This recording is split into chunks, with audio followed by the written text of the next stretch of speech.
আসসালামু আলাইকুম, সবাই কেমন আছেন? আশা করি সবাই ভালো আছেন। আজকে ছাদ থেকে সবজি এনে সবজি রান্না করব। তো ছাদে কি কি সবজি আছে চলেন দেখে আসি। আর রান্না করব। তো ছাদে উঠে গেলাম, এখানে কচু ছিল, 4-5টা কচু গাছ ছিল। আমার দেবর উঠায় দিবে, তাই ওকে বললাম যে উঠায় দাও আমাকে। একদম গোড়া থেকে উঠায় দিতেছে। এছাড়া অন্য কচু হয়েছে, ওগুলো আবার লাগাই দিবে।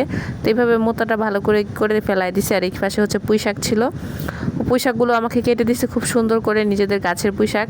অনেক আগে পুঁই শাক খাওয়া হয়েছিল, সেই পুঁই শাকের গোড়া আমি রেখে দিছিলাম, ওইগুলো এনে ছাদে লাগাইছে।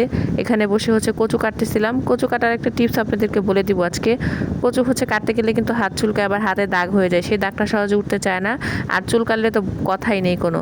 তো হাতে এইভাবে পলিথিন নিয়ে নেবেন, বা হ্যান্ড গ্লাভস থাকলে তাই করবেন। আমার হ্যান্ড গ্লাভস ছিল কোথায় জানি, আমি খুঁজে পাচ্ছিলাম না, তাই পলি করে নিয়েছি। আর ধুইতে সময় কিন্তু হাত চুলকায়, অনেক সাবধানভাবে আমি ধুইছি। তারপর আমার হাতটা একটু চুলকাইছিল, কোনো ব্যাপার না, একটু পরে আবার সেরে গেছে। একটু লবণ দিয়ে একটু গরম গরম ছেঁকা দিলে হাতটা আবার ঠিক হয়ে যায়। এতগুলা কচু এই যে এখন অল্প একটু হয়ে গেছে। এই কচুগুলাকে এখন পানি ঝরাইতে দিব ভাপ দেওয়ার পরে আরেকটা পাত্রে, কারণ এতগুলো আমি রান্না করব না, অর্ধেকটা পরিমাণ রান্না করব, আর অর্ধেকটা আমি ড্রিপে রেখে দিব ফ্রিজে, পরবর্তীতে রান্না করব। এরপর আমি ডাল বসাই দিছিলাম, ডালটা সেদ্ধ হয়ে গেছে। এরপর এই ডালটা বাগার দিয়ে নিব। আজকে ডাল রান্না করছি কচু দিয়ে চিংড়ি মাছ আর পুঁই শাক রান্না করব। তো চলুন দেখে আসি পুরো ভিডিওটাই। আর পুরো ভিডিও না দেখে কেউ কমেন্ট করবেন না দয়া করে। আর ভিডিওটা ভালো লাগলে অবশ্যই দেখে একটু লাইক কমেন্ট করে, ভালো লাগলে শেয়ার করে দিবেন। আজকে আম দিয়ে ডাল রান্না করেছি। আম কোথায় পেলাম সেটাই তো ভাবতেছেন। এই সিজনে আমাদের গাছের কাঁচা আম আমি ডিপে রেখে দিয়েছি কেটে কেটে, আমার শাশুড়ি রেখে দিয়েছে কেটে কেটে।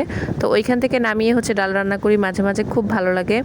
আর এখন পুঁই শাকটা রান্না করব। পুঁই শাকে একটু রসুন দিয়ে দিছি আজকে, আস্ত রসুন কেটে, সব ধরনের মশলা দিয়ে দিলাম। 2 টুকরা মাছ ভেঙে দিয়ে রান্না করব। পাঙ্গাস মাছের 2টা টুকরা দিব। মাথা ছিল না, মাথা আমি আরও অন্যদিন তরকারির সাথে দিয়ে ফেলছিলাম, আমার মনে ছিল না, যার কারণে। তো এই 2 টুকরা দিয়ে পুঁই শাক আর আলু দিয়ে রান্না করব। নিজেদের গাছের সবজি, একদম টাটকা ফ্রেশ, এটা খেতে কিন্তু ভালোই লাগবে। আর শাক তো আমরা প্রতিদিনই খাই, একটা না একটা, কোনো না কোনো একটা শাক খাওয়াই পড়ে আমাদের প্রত্যেকটা দিন। বললাম না, যারা আমার ভিডিও রেগুলার দেখে তারা জানে এই ব্যাপারটা। আসলে শাকটা আমার শাশুড়ি খেতে পছন্দ করে, এই জন্য উনি খুবই পছন্দ করে। ওনার খুব পছন্দের শাক, যে কোনো শাক হোক, ওনার যেভাবে রান্না করা হোক উনি খেতে পছন্দ করে খুব। এক এক দিন এক একভাবে রান্না করি। ওই যে কখনো শুটকি দিয়ে, কখনো মাছ দিয়ে ভেঙে চুরে, কখনো মাছের মাথা দিয়ে, তো ওই তো কখনো এক একভাবে ভাজি করে।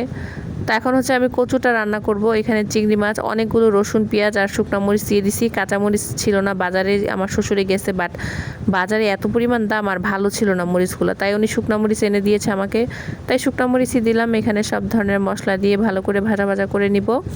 এরপর কচুগুলো আমি দিয়ে দিব। আর চিংড়ি মাছটা কিন্তু আমি ভাজার মধ্যেই দিয়ে দিছি। বেশি একটা চিংড়ি না, অল্প চিংড়ি দিছি, জাস্ট একটু ঘ্রাণ আসলেই চলবে।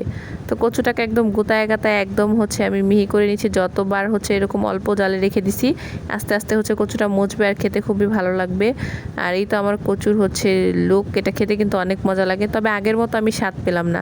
আগে যে কি মজা লাগতো, ওই টেস্ট এখন আর কোনো কিছুর মধ্যে খুঁজে পাই না। তো সবাই ভালো থাকবেন।